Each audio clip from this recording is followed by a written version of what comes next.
Topik yang akan kami bahas mengenai pendidikan global, yaitu yang pertama pengertian pendidikan global, yang kedua tujuan dari pendidikan global, dan yang ketiga kajian tentang masalah dan isu-isu global.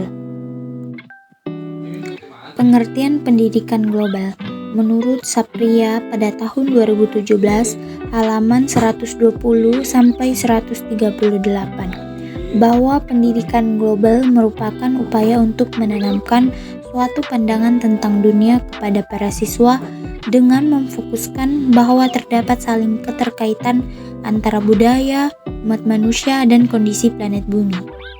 Pada umumnya, tujuan setiap pendidikan yaitu sama, mendorong siswa berpikir kritis. Namun dalam pendidikan global berfokus pada substansinya, berasal dari hal-hal yang mendunia, bercirikan pluralisme, interdependensi, dan perubahan. Tujuan pendidikan global.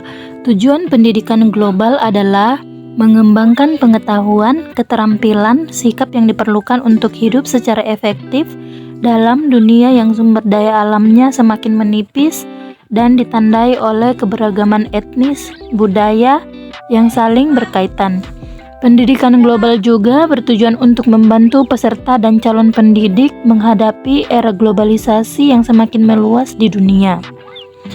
Memupuk kesadaran sosial dan empati, pendidikan global membantu dalam mengembangkan kesadaran sosial yang tinggi dan empati terhadap orang-orang di luar komunitas mereka sendiri. Peserta didik diajarkan untuk mengenali dan menghargai kesamaan serta kesenjangan sosial di dunia dan untuk berkontribusi dalam membangun masyarakat yang lebih adil dan inklusif. Yang berikutnya yaitu kajian tentang masalah dan isu-isu global.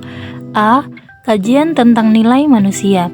Nilai-nilai yang dianut oleh banyak orang biasanya menggambarkan bagaimana sikap, keyakinan, dan perilakunya yang bersumber dari pengalamannya. Nilai-nilai yang kita miliki, bagaimana cara kita memandang dunia, dan bagaimana nilai-nilai itu mempengaruhi kita, dan bagaimana kita menerapkannya dalam aktivitas kita sehari-hari. Di samping nilai-nilai yang kita anut, terkadang ada yang bersifat aneh, namun hal-hal yang paling penting ialah kebersamaan dalam kelompok etnis, nasional, dan agama. Dalam diri kita terdapat banyak nilai-nilai yang dapat mencerminkan bagaimana sikap, meyakinkan, dan perilaku kita yang kita aplikasikan dalam kehidupan kita sehari-hari sebagai makhluk sosial yang tidak dapat hidup tanpa bantuan orang lain.